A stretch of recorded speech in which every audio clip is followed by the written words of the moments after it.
नमस्कार। इस सीरीज़ में हम साइंस और एनवायरनमेंट के मिले जुले कुछ इंपॉर्टेंट फैक्ट्स लेकर आए हैं जो आपके यूपी टेट सी टेट और जो भी वनडे एग्जाम्स हैं उनमें आपको बहुत हेल्पफुल होंगे। तो चलिए without wasting any moment let's start. लाल रक्त कण को क्या कहा जाता है? लाल रक्त कण का मतलब होता है रेड ब्लड सेल। ठीक है, जो हमारे इसको रेड ब्लड कार्टल्स भी बोलते हैं। ठीक है, तो लाल रक्त कण को क्या कहा जाता है तथा लाल रक्त कणों का निर्माण कहाँ कहाँ होता है? एक सेकेंड। तो इसका आंसर हो जाएगा एरिथ्रोसाइट्स।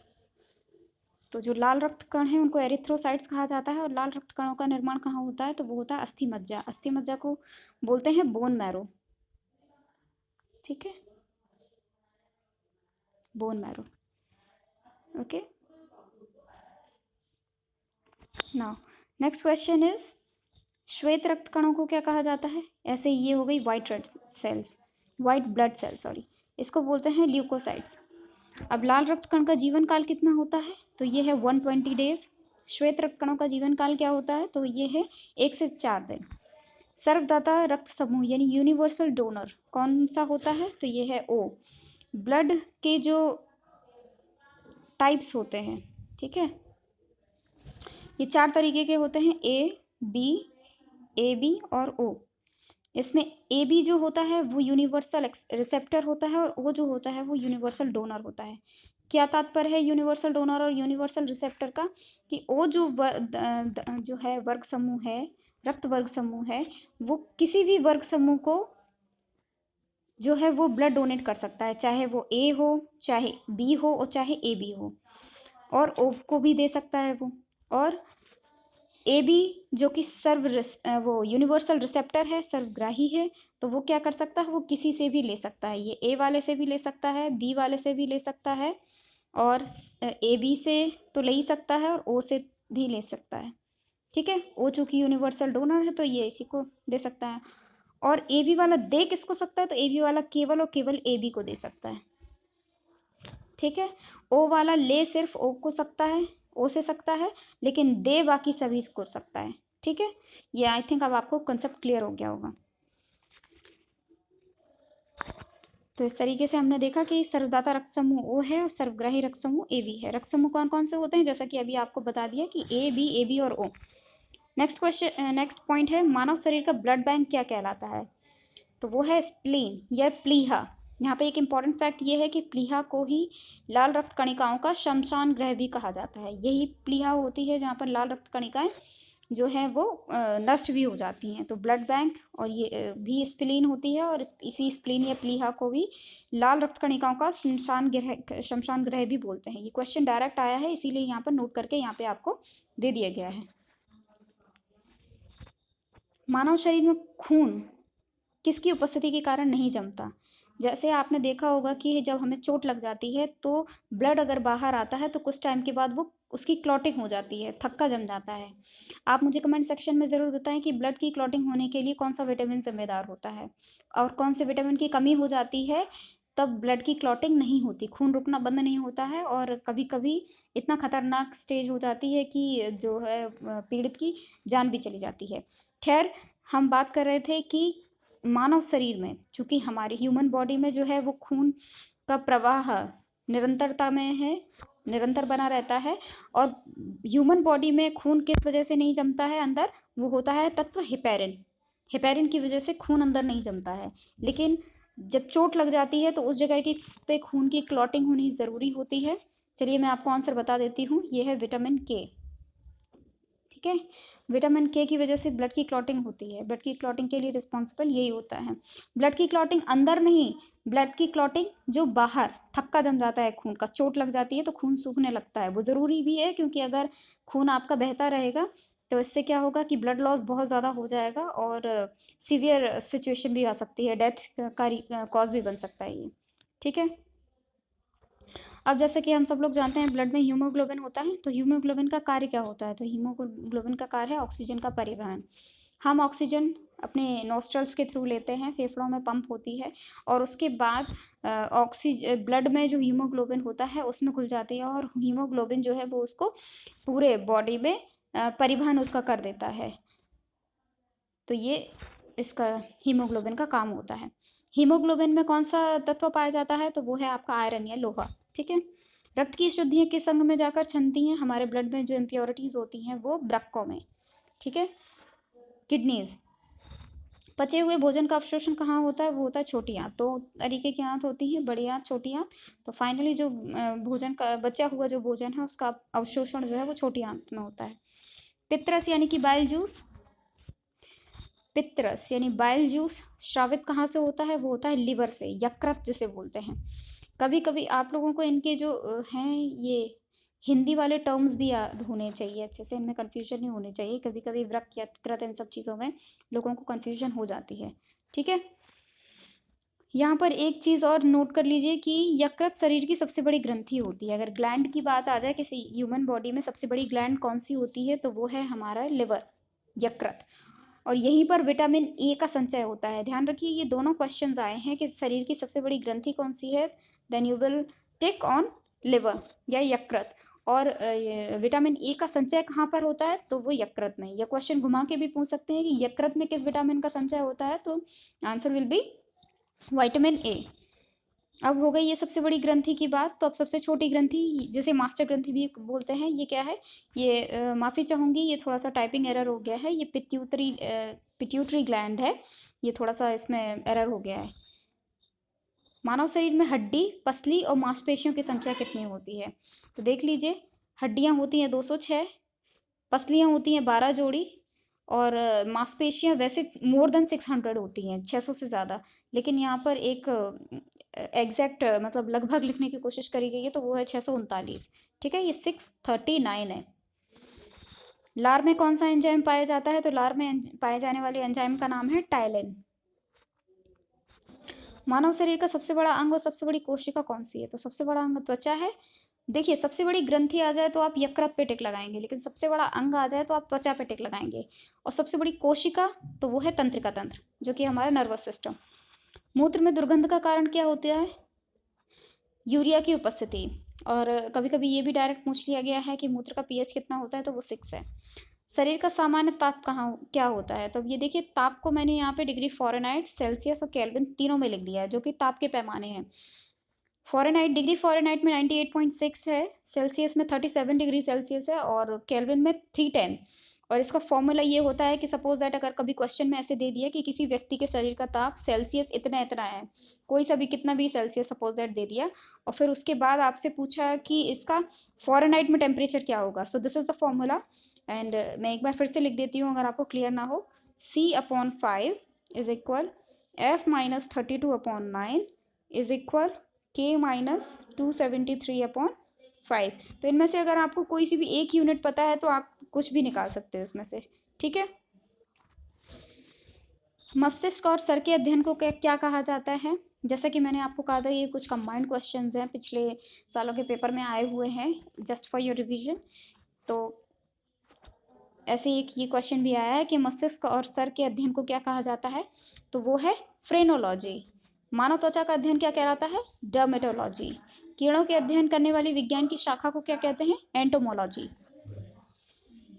रेशम कीट पालन, ठीक है, ये कीट है, रेशम कीट पालन को क्या कहा जाता है? सेरीकल्चर। मछली पालन कहलाता है पिसीकल्चर।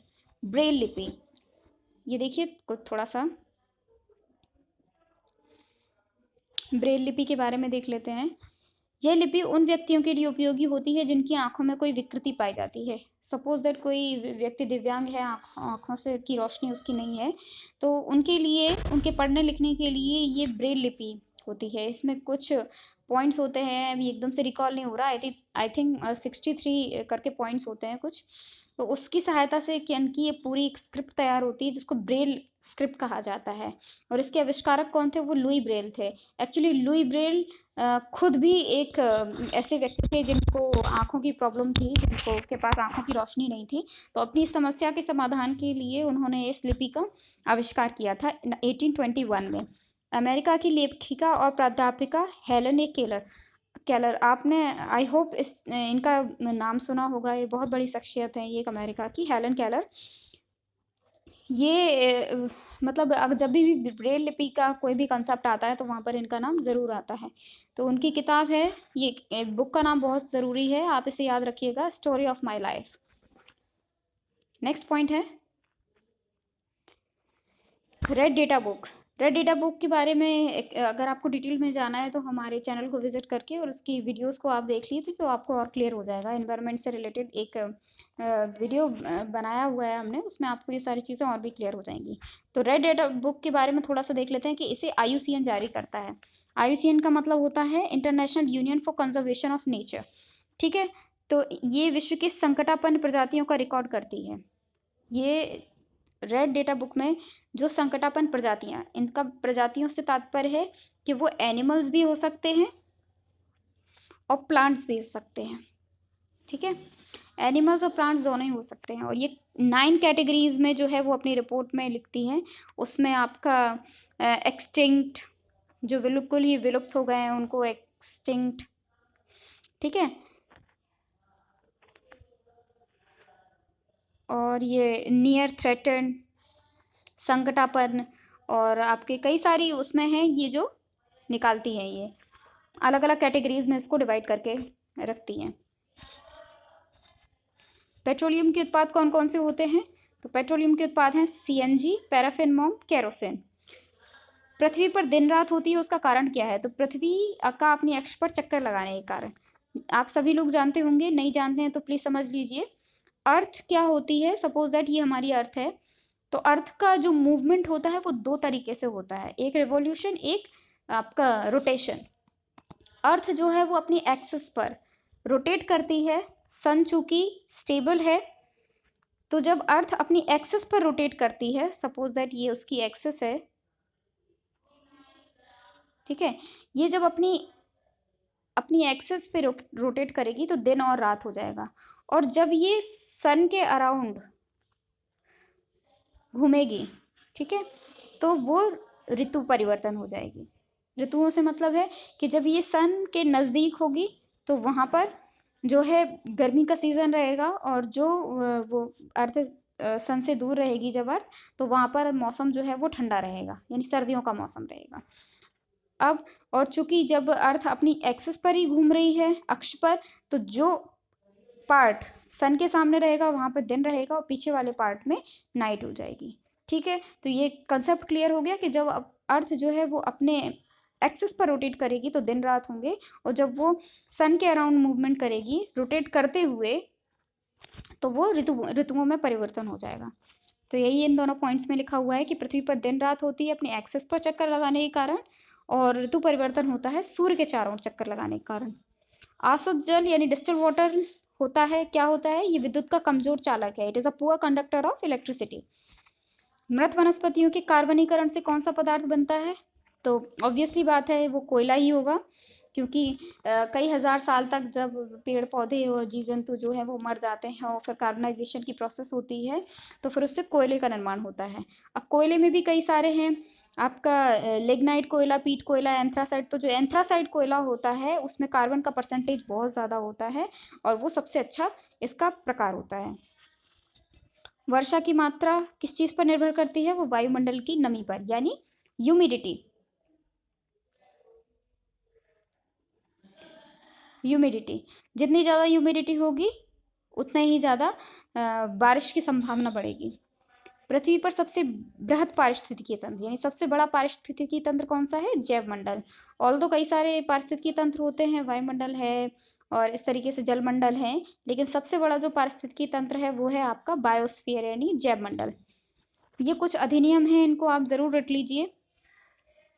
भारत में पर्यावरण संरक्षण अधिनियम, कभी कभी ये मैचिंग करने के लिए आ जाते हैं कि लिस्ट ए दे दिया और दूसरी साइड हो है लिस्ट बी। ठीक है, तो यहाँ पे पर्यावरण संरक्षण अधिनियम लिखा है, यहाँ पे लिख दिया 1972 या 1978 इस तरीके से, और फिर 1986, तो आपको मैच करने होंगे। तो इसमें क्या है कि पृथ्वी पर सबसे बृहद पारिस्थितिकी तंत्र, सॉरी 1 सेकंड,